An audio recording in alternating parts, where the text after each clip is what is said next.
Monsieur le ministre, je veux vous alerter une nouvelle fois sur la situation de l'hôpital public et en particulier à Robert Ballanger, qui est un grand hôpital de secteur dans ce désert médical qui est le nôtre en Seine-Saint-Denis, où l'on continue à foncer droit dans le mur. La tarification à l'acte et les regroupements d'hôpitaux imposés par la loi ont été l'occasion de sabrer dans les dépenses alors même que les besoins augmentent. Mais nous ne sommes pas au bout de nos peines, ni de la chaîne des décisions inspirées du privé. Le cran supplémentaire de la sous-traitance dit le niveau de votre entêtement, avec un résultat qui ne lasse pas de sidérer. Prenons le laboratoire d'anatomopathologie qui examine les organes, les tissus, les cellules. Le service a été externalisé. Avant, le rendu des résultats mettait environ 3 semaines. Aujourd'hui, c'est plutôt autour de 3 mois. On parle ici de cancer. Monsieur le ministre, le service rendu est si mauvais, et même contraire aux termes du marché signé, que l'hôpital est contraint de sous-traiter ce service à d'autres hôpitaux. Prenons la radiologie. L'imagerie médicale a été privatisée en 2021. Une grosse entreprise rachetée depuis par un groupe américain a obtenu le marché, mais il ne prend en charge que ce qui rapporte. Scanner, IRM, mammographie. La radiologie conventionnelle ne l'intéresse pas. Ici, comme à la SNCF ou ailleurs, les parts juteuses sont pour le privé et les parts non rentables pour le public. Prenons encore la diabétologie. Alors que la population du 93 est particulièrement victime de cette maladie qui ne touche pas indifféremment selon les milieux sociaux, le choix de gestion conduit à la fermeture de ce service. Il ne rapporte pas assez. Prenons enfin le ménage que la direction de l'hôpital a décidé d'externaliser, comme si recourir au privé devenait décidément préférable au maintien du personnel, une méthode désormais banalisée. Même si les personnes employées sont davantage exploitées, majoritairement des femmes, et que le travail est moins bien fait. Alors, monsieur le ministre, jusqu'où irez-vous dans la marchandisation du soin et quels moyens concrets pour résorber le mal-être profond, le chaos dans l'hôpital public et aussi les inégalités entre les territoires dont mon département, la Seine-Saint-Denis, fait tout particulièrement les frais? Merci Madame Autain. La parole est à Monsieur le ministre chargé de la Santé et de l'Accès aux soins. Merci Madame la députée Autain.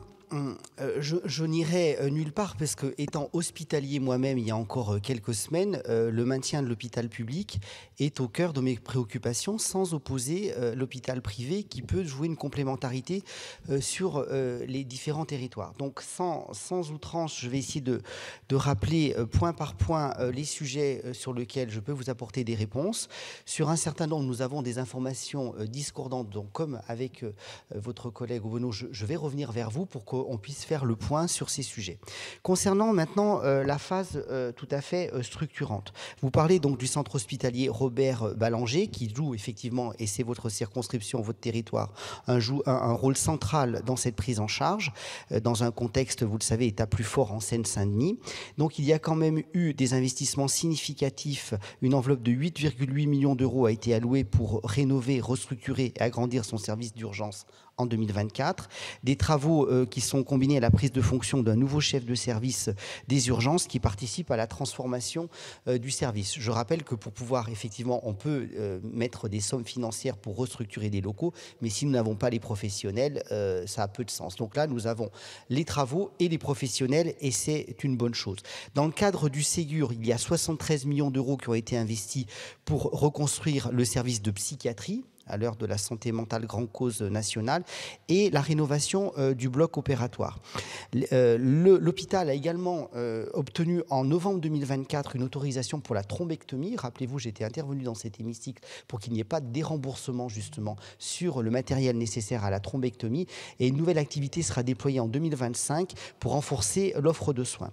Concernant l'anatomopathologie, effectivement, si les résultats sont rendus en 3 mois, effectivement, je vous confirme que ce n'est pas acceptable puisqu'il y a clairement une perte de chance pour les patients. Donc, les délais de 3 semaines sont souvent des délais qui, d'ailleurs, par la technicité employée par les médecins d'anatomopathologie en fonction de la lecture de certaines lames, sont des délais qui sont malheureusement souvent incompressibles.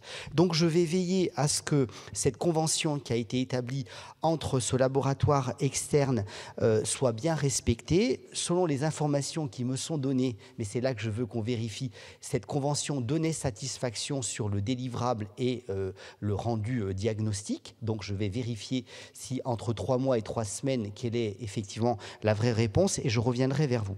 Concernant le service de diabétologie, je déplore comme vous sa fermeture. Hein, on est complètement d'accord. Cependant, je n'ai pas la même explication sur la fermeture de ce service, puisque ce service est surtout, pour moi, fermé du fait du départ du médecin.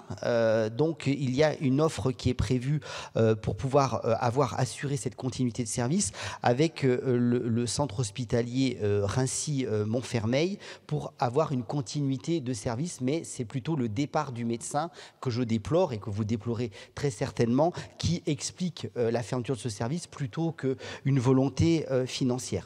Concernant la qualité de vie au travail, et qui est une priorité, vous l'avez évoqué, quel que soit le métier de l'hôpital, de l'agent de surface jusqu'au chef de service, des efforts ont été menés pour réduire le taux de contractuels, et qui est passé de 34% à 17% pour pouvoir mettre une politique active de soutien, notamment au logement des professionnels de santé. Donc, je vais refaire le point sur le délai de rendu des comptes rendus d'anatomopathologiques. Et effectivement, si les délais sont au-delà de 3 semaines, ce n'est pas acceptable. Et à ce moment-là, je vous tiendrai informé et nous œuvrons ensemble pour permettre que les patients qui, malheureusement, vont se voir rendre un diagnostic de cancer, eh bien, ne puissent pas avoir une perte de chance dans un délai qui ne serait pas acceptable et qu'on n'accepterait pas pour soi-même ou pour les membres de notre famille. Je vous remercie pour votre alerte.